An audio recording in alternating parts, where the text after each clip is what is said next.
Hi everyone, welcome back to heLeads. Thank you for coming back to our channel and joining us today. Today I have with me Miss Barbara Larsen. She is an incredible woman who has dedicated so much of her life to helping people pursue their passions and helping those that are really going to shape our future. She helps children with their passion of learning all different types of flute. She supports her family and she creates time for loved ones in her life. She's also an incredible person who has dedicated the majority of her official career to special education, which is amazing. So thank you so much for meeting with me today. I look forward to getting to know more about you and for you to share your story with all our viewers.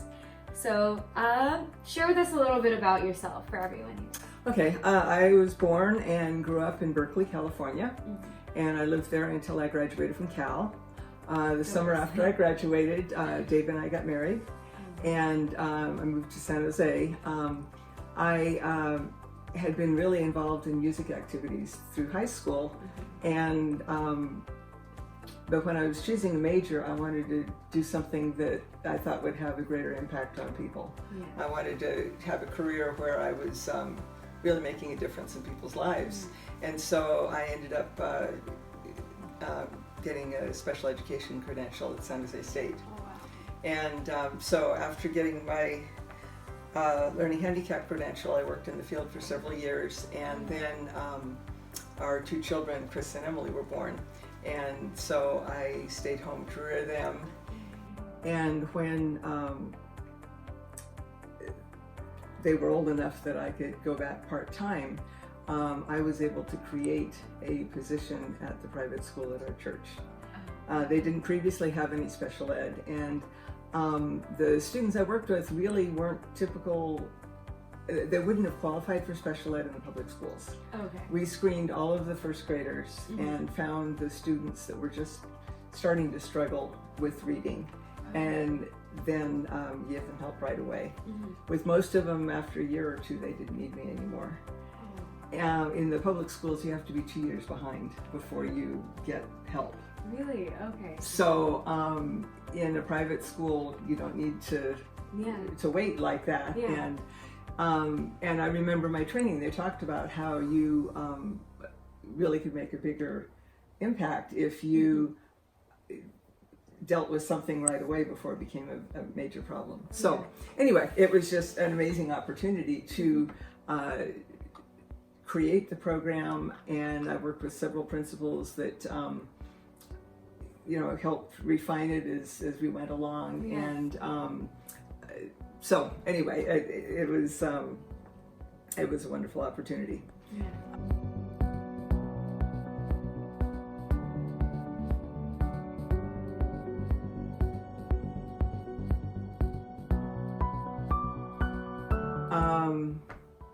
And I still had the opportunity to be involved in a lot of music activities as well. I've been in the San Jose Wind Symphony for 40 years. Wow. And that's it's the sort of group where you get in, you don't want to take any chances on getting out, not being able to get back in again. It's one of the top bands in the country. That's amazing. And it's, again, I just feel so fortunate to live in an area where I am able to participate in something like that. Yeah, I think the area is fortunate to have you who's so dedicated to stuff like that, and especially for special education. I actually had no idea that you had to be 2 years behind in the public school system. So I think people like you who bridge that gap are really essential to making sure that we don't have too big of a gap in that learning environment. So I think that's really cool that you created that niche field. I think that's awesome. So to go back to your life, what was life for you when you were growing up? What was that like? Well, I grew up, I would say I had a happy childhood. I have one brother that's 9 years older than I, so in a lot of respects it was almost like having three parents. When my parents had a son and a daughter 9 years apart, a two-bedroom house really didn't seem like it was adequate at the time. And so after looking for a larger house unsuccessfully, they ended up building a house.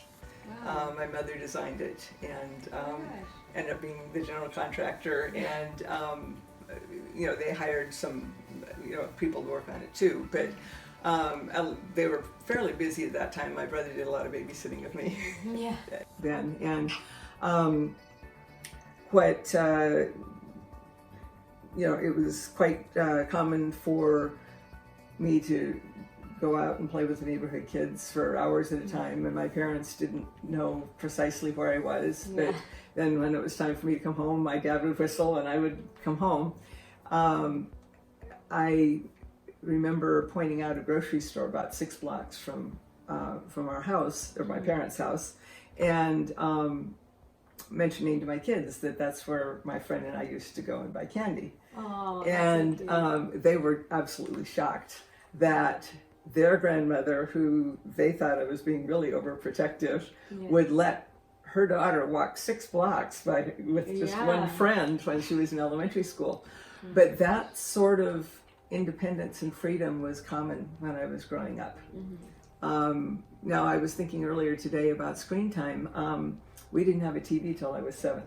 Yeah. And I remember I had a friend that had a TV, and sometimes I'd go to his house and watch the Mickey Mouse Club. Oh, that's so cute. I can contrast that with the how knowledgeable my grandkids are about the use of technology. It's pretty interesting the way things have changed. Mm-hmm.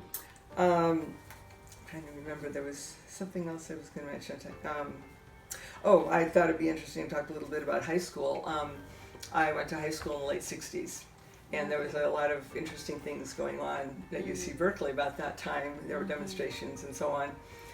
So it wasn't uncommon for there to be helicopters flying over our high school campus, because Berkeley High is about 3 or 4 blocks from the edge of the UC Berkeley campus. Yeah. There was a fair amount of drug use also, and so I learned early on not to bother going to the restrooms at school because there were people in there smoking pot, and but my high school had an amazing music program.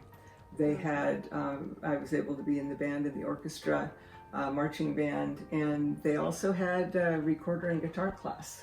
Oh, wow. And I was also in a Baroque orchestra. So there were just a lot of opportunities to participate in music activities. And when I got to Cal, I was one of 15 people that auditioned to get into the wind ensemble, and the 2 of us that got in both went to Berkeley High. Oh my gosh. So it was a really great opportunity to study music there. Yeah, that's awesome. I think it's just really interesting for me hearing that, because like you said, it's just so much has changed between the years, and I think it just reminds me of why I feel it's so important that we do this and we keep doing these interviews and we share stories like yours, because it really puts into perspective how much has changed, and what we should appreciate from our past and what we should appreciate in today. I thought that was really cool. Thank you for sharing that.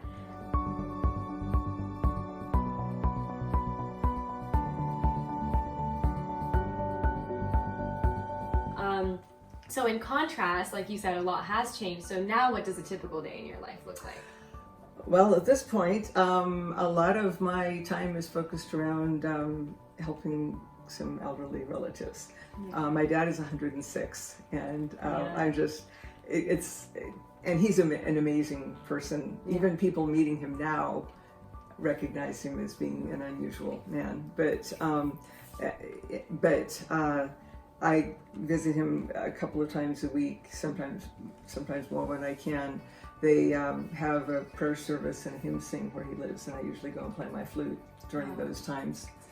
And I have a cousin that's dealing with dementia, and my brother and I are trying to figure out what sort of help she needs and see that things go well for her as we try to navigate the new medical kinds of things. Then most afternoons I have flute students, and I really enjoy teaching music. As I said, I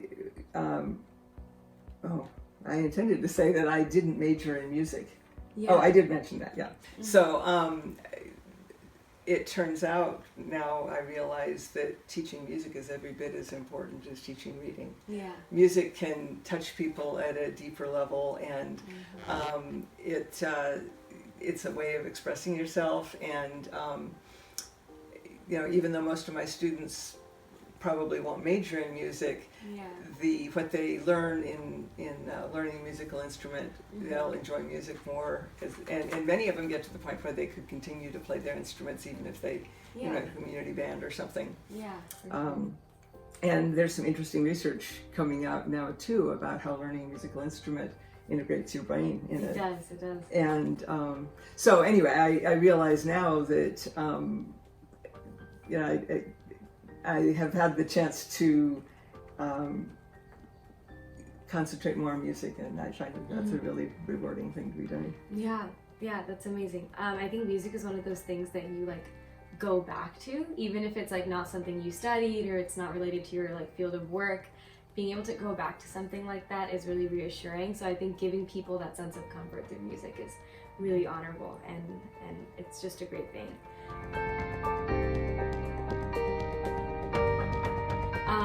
And so, like you said, you've been through a lot, and you've had, you've done so many things in your life, but sometimes like handling those things, whether it's related to family or work or education, it can get kind of heavy.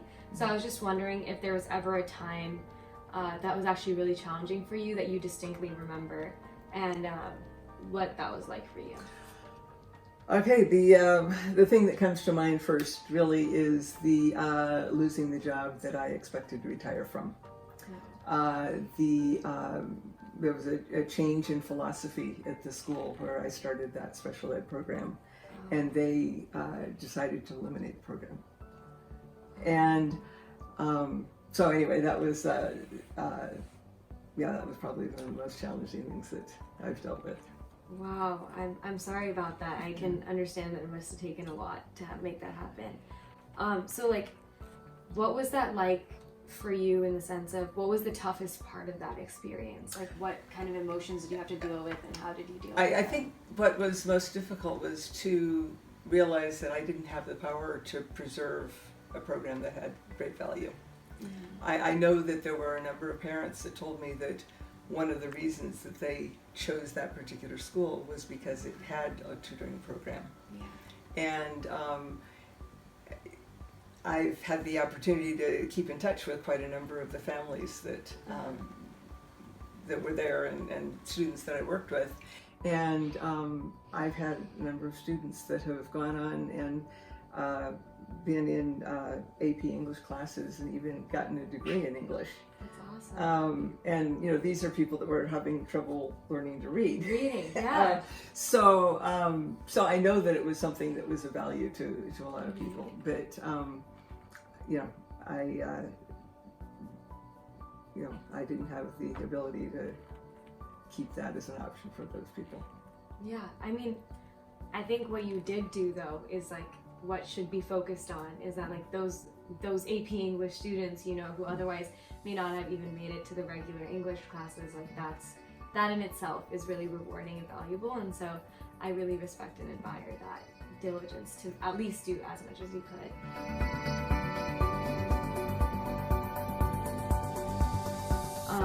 And so obviously these kinds of experiences are really tough and they can be really painful. But I often find that we have sources of strength that help us get through it. So I'm kind of just wondering, what was your source of strength in this kind of experience, and how did they or it help you get through? I guess probably one of the primary sources was my faith in Jesus Christ. And knowing that I am completely or unconditionally loved by God, and that I'm not going through any life experiences on my own has been a major source of strength. Having supportive family and friends, people that I can bounce ideas off of, and in this particular case, people that knew a fair amount of what was going on with the situation were an encouragement. In general, my husband has been a really amazing source of strength over the years. He's encouraged me to do some things that I might not have had the confidence to do without his encouragement. And just sometimes even making some unpopular choices. At the time my kids were young, choosing to stay home to rear your children was not at all a common choice, especially for somebody in the Bay Area with a college education. And so it was a pretty lonely time I mean, there weren't a lot of other people doing that, but I did end up finding people whose schedules were similar, and I was able to get involved in some activities and make some friendships with people that, anyway, I feel very fortunate that Dave has encouraged me and pushed me in some ways where I might not have had the confidence otherwise. Yeah, no, that's a beautiful relationship. I love that. That's amazing. And so, do you think that specific experience in your life, obviously it was a roadblock, but do you think it still in any way affects your life or now, interferes with what you do, or do you feel like you were able to really move past it and, focus on what you're doing now? I don't think there's any, adverse lingering problems associated with it at this point. Now it obviously changed the direction from what I had expected, but I am really enjoying concentrating more on teaching music. Yeah. And there are some other things that I've had a chance to experiment with, or have more. Not working as many hours makes it possible for me to focus more on the needs of some of my family members, especially some of my elderly family members. Yeah. Okay, that's great. I think it's really cool that you choose to focus on those positives, and like you're always directing your energy, no matter what it is, into a good and valuable cause, which I think is super incredible. And it shows that you really care for people, not just like you're not just doing something because you like that specific cause or something. You just really want to make the world a better place, which I think is amazing. And then I would say this experience, how has going through that changed your perspective on life since then, or maybe opportunities since then? Well, I see it as kind of a reminder that that there's a lot of change in life. Yeah. And, sometimes, how do I put this? There are different seasons of life. And certain times in your life you're focusing on, well, like when I was working with preschool kids, my own preschool kids. Yeah. And fortunately in having a teaching career, that didn't require me to have more training when I went back. I mean, watching children develop language and so on, rather than just reading it in a book, it actually, helped me become a better teacher. But I guess the point is that change is inevitable, and it leads to other opportunities that you might not have expected. Yeah. Yeah, so that actually kind of leads into my next question. I was going to ask, for people of my generation who may be struggling with, dealing with those challenges, what advice would you give to them? If you could say, one thing to our generation, what would you say? Well, let's see. A couple of ideas here. I think a lot of it has to do with attitude. Well, first of all, paying attention to relationships.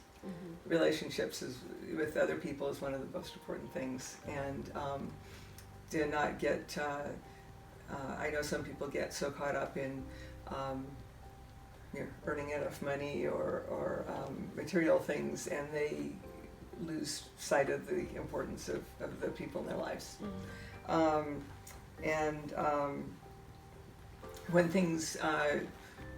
When somebody's doing something that you don't understand, if you try to put yourself in their, look at things from their perspective, maybe you can understand why they might have done something that was unexpected.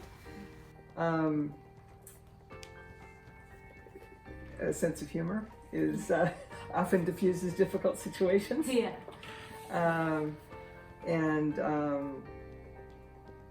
approaching things, giving people the benefit of the doubt, and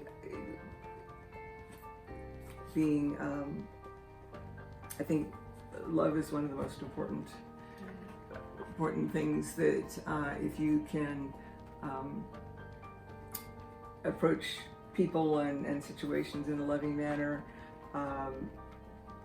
that sometimes actually means that you need to confront somebody about something. I mean, not necessarily doing something that someone else wants, but something that you know that they need, or that is really what's best for them. Yeah. And I guess the other thing is to be,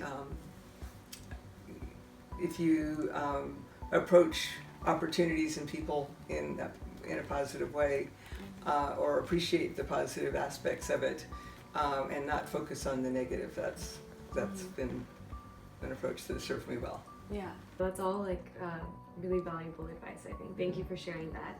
I can tell it comes from a really good place. So I really appreciate that.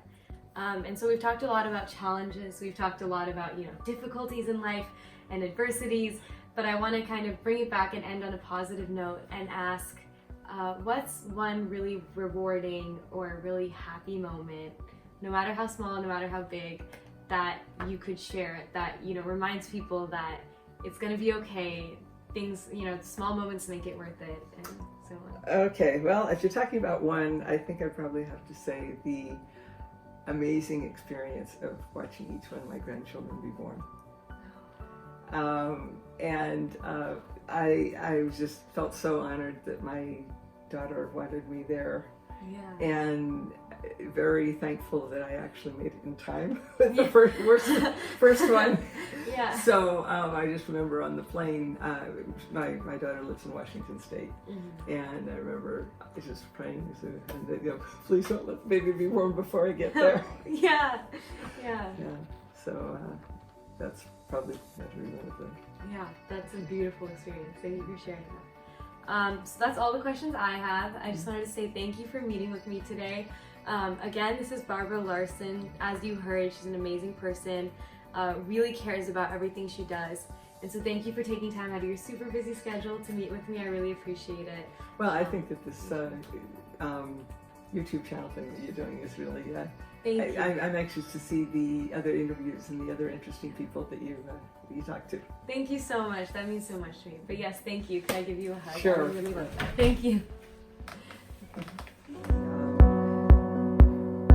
Maybe this part needs to be edited. Sorry. It's no worries. No worries Okay. at all. Tell you what. Let me put my other glasses on. So I can read it. Just a minute.